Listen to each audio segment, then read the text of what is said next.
அனைவருக்கும் வணக்கம். செந்தில் பாலாஜி மேல திமுகவுக்கு ஏன் இவ்வளவு அக்கறை அப்படின்னு நீங்க என்னைக்காவது ஃபீல் பண்ணியிருக்கீங்களா? நான் நிறைய டைம் நினைச்சிருக்கேங்க. ஏன் இந்த ஆளுக்கு வந்து திமுக இந்த அளவுக்கு முக்கியத்துவம் கொடுக்குறாங்க அப்படின்னு. கட்சியை வந்து கட்டமைச்சு கொண்டு வந்தவரா, ரொம்ப நாளா பயணிச்சவரா அப்படின்னா எதுவுமே கிடையாது. 4-5 கட்சி சுற்றுப்பயணம் போயிட்டு கடைசியா 2019 20 தெரியல திமுகக்குள்ள வராரு. 21 திமுக ஆட்சிக்கு வராங்க. ஒரு 2 வருஷம் முழுசா அமைச்சரவையில் இருக்காரு. 2023 ஜூன் மாசம் பழைய வழக்குல வந்து கைது செய்யப்படுறாரு. அப்போ கைது செய்யறப்போ ஒரு நாடகம், உடல்நிலை சரியில்லை அப்படின்னு சொல்லிட்டு மருத்துவமனையில செந்தில் பாலாஜியை சேர்க்கிறாங்க. ஸோ அந்த டைம்ல திமுகவில் தலைமையில் இருக்கக்கூடியவங்க பதட்டம் இருக்குல்ல, அதை பார்த்தப்போ எனக்கே அவ்வளவு ஆச்சரியமா இருந்தது. மு.க. ஸ்டாலின், உதயநிதி ஸ்டாலின் உட்பட மீடியா வெளிச்சத்துக்கே வராத சபரீசன் அவர்கள்லாம் வந்து ஓடி வந்து செந்தில் பாலாஜியை பார்த்தாங்க.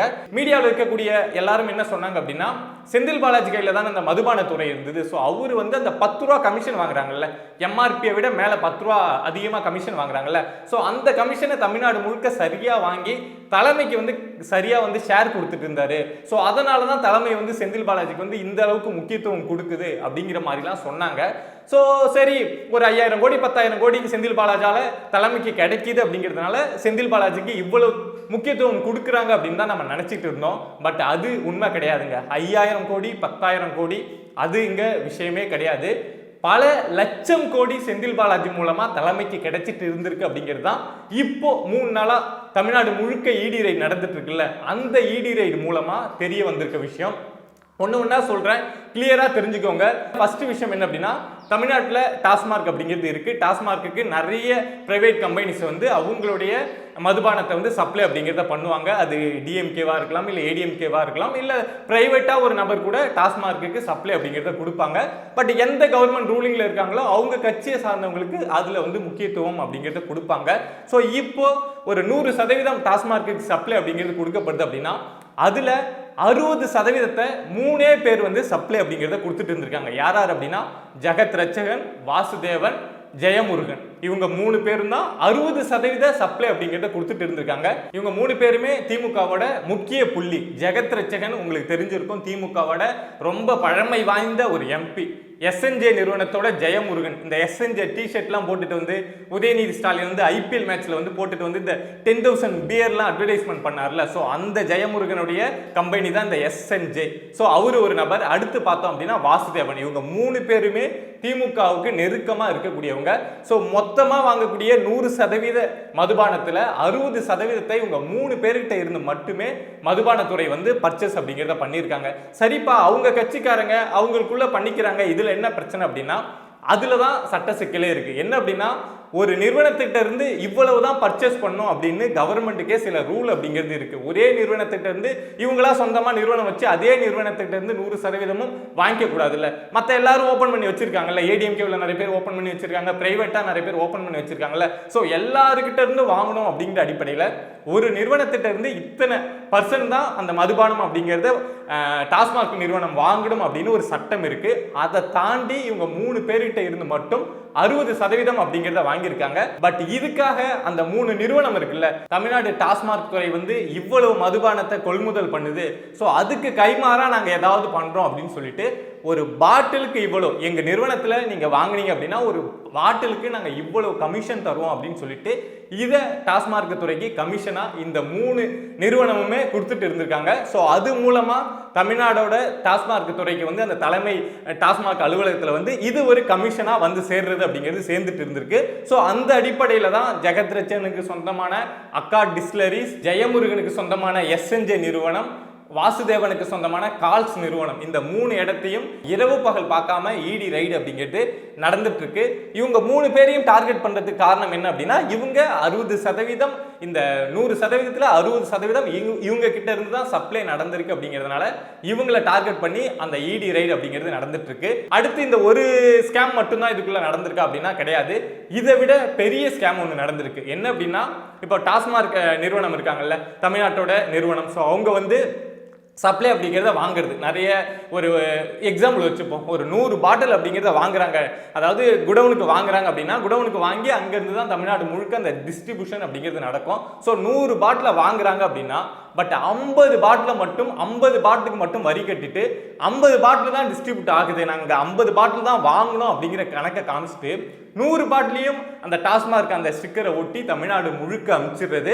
அங்கே எல்லா பணமும் வித்து வரும். வித்து வரப்போ இவங்க கணக்கு காட்டுறது அப்படின்னு பார்த்தீங்கன்னா அந்த 50 பாட்டிலுக்கு தான். ஏன்னா லீகலாக இவங்க ப்ராசஸ் பண்ணுறது எல்லாமே அந்த 50 பாட்டிலுக்கு மட்டும்தான்.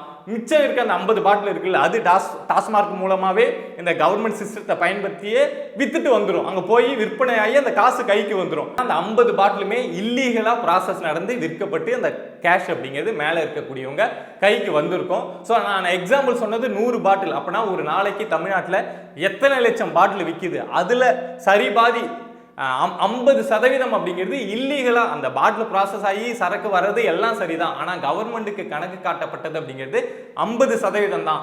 இதை யார் பண்ணாங்க? இதை கவர்மெண்டே தெரிஞ்சு பண்ணாங்களா, இல்லை கீழ் மட்டத்தில் இருக்கக்கூடிய அதிகாரிகள் திட்டமிட்டு பண்ணாங்களா அப்படிங்கிறது இப்போ இடி ரயிலில் போயிட்டு இருக்கக்கூடிய மிகப்பெரிய விசாரணை. ஸோ இதில் பார்த்தோம் அப்படின்னா இப்போ தமிழ்நாட்டில் ஒரு நாளைக்கு 100 கோடி விற்கிது அப்படின்னா அதில் 50 கோடி இல்லீகலா இந்த மதுபானம் அப்படிங்கிறது விற்கப்பட்டிருக்கு. ஸோ நாம 4 வருஷத்துக்கு கணக்கு போட்டு பார்க்குறோம் அப்படின்னா இது வந்து பல லட்சம் கோடிக்கு போகுது கணக்கு அப்படிங்கிறது. ஸோ அதனால தான் இந்த டாஸ்மாக் ஊழல் அப்படிங்கிறது ரொம்ப பெரிய விஷயமா. ஒரே நிறுவனத்திலிருந்து அதிகமாக சரக்கு வாங்குறதுக்காக கமிஷன் வாங்கினது ஒரு விஷயம்.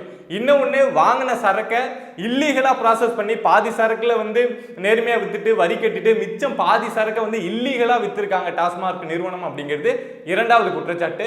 மூணாவது பார்த்தோம் அப்படின்னா இந்த பாட்டிலுக்கு எம்ஆர்பியை விட 10 ரூபா அதிகமாக வாங்குற அந்த குற்றச்சாட்டு இருக்குல்ல, பல வருஷமா இருக்குல்ல.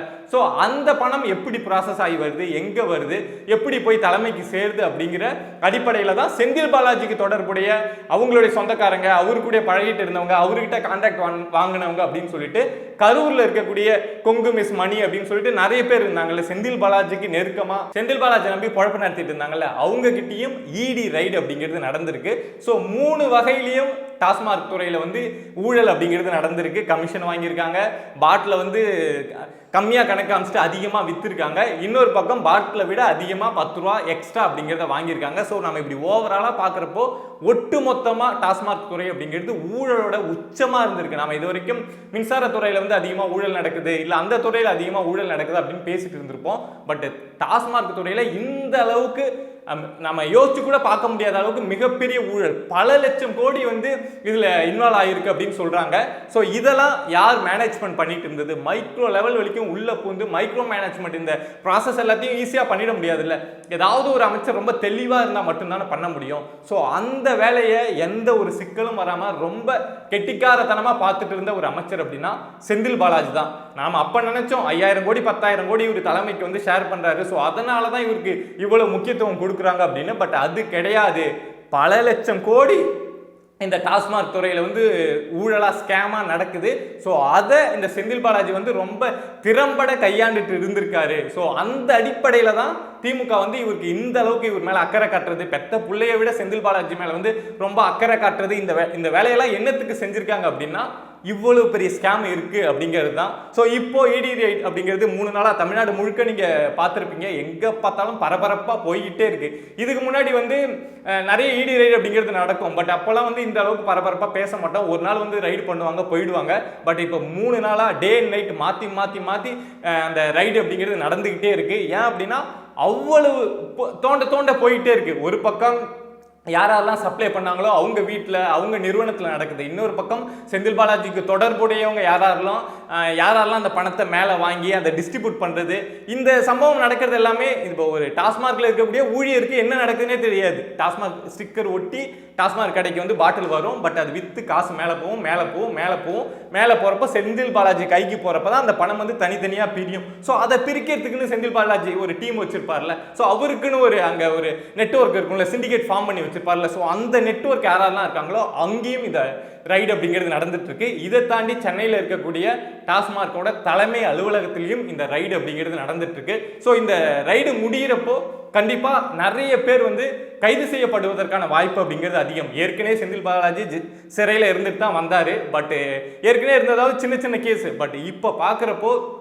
ஒட்டுமொத்தமாக பல லட்சம் கோடிகள் வந்து இதில் இன்வால்வ் ஆகிருக்கு இந்த ஊழலில். ஸோ கண்டிப்பாக கூடிய சீக்கிரம் ஒரு கைது அப்படிங்கிறத நம்ம எதிர்பார்க்கலாம். நமக்கு தெரியும் டெல்லியில் வந்து அரவிந்த் கெஜ்ரிவால் வந்து இதே ஒரு மதுபானம் சம்பந்தமான புதிய கொள்கையை கொண்டு வந்து தான் அதுல கைது செய்யப்பட்டு சிறையில இருந்தாரு, ஆட்சியவும் இழந்தாரு அப்படிங்கிறது நமக்கு தெரியும். அது வந்து ஒரு 100 கோடி சம்பந்தப்பட்ட ஒரு வழக்கு தான். பட் இங்க பாக்குறப்போ பல லட்சம் கோடி இதுல இன்வால்வ் ஆயிருக்கு அப்படின்னு இது வரைக்கும் இடி கண்டுபிடிச்ச விஷயங்கள்ல வெளியில தெரிய வந்திருக்கு. ஸோ இடி கம்ப்ளீட்டா எப்பொழுதுமே போடுவாங்க. அவங்க வந்து இந்த ரைடுலாம் முடிஞ்சதுக்கு அப்புறம் கம்ப்ளீட்டா முடிஞ்சதுக்கு அப்புறம் என்ன பண்ணிருக்கோம், என்ன ப்ராசஸ் அப்படிங்கறது அவங்களுடைய அபிஷியல் வெப்சைட்லயே போடுவாங்க. ஸோ வெளியில வந்ததுக்கு அப்புறம் நமக்கு அடுத்து இடி என்ன செய்ய போறாங்க, இதுல யாராரு சிக்க போறாங்க, யாராரு கைது செய்ய பட போறாங்க அப்படிங்கிற விஷயம் அடுத்தடுத்து தெரிய வரும். ஸோ இதுல ஏதாவது அப்டேட் வந்தது அப்படின்னா திரும்ப ஒரு வீடியோவில் உங்க கூட பேசுறேன். இந்த மாதிரி சொசைட்டியில் நம்மளை சுற்றி நடக்கக்கூடிய விஷயங்களை நீங்கள் தெரிஞ்சுக்கணும் அப்படின்னு நினச்சிங்கன்னா பிரபா டாக்ஸ் சேனலை சப்ஸ்கிரைப் பண்ணி சப்போர்ட் பண்ணுங்கள். நன்றி.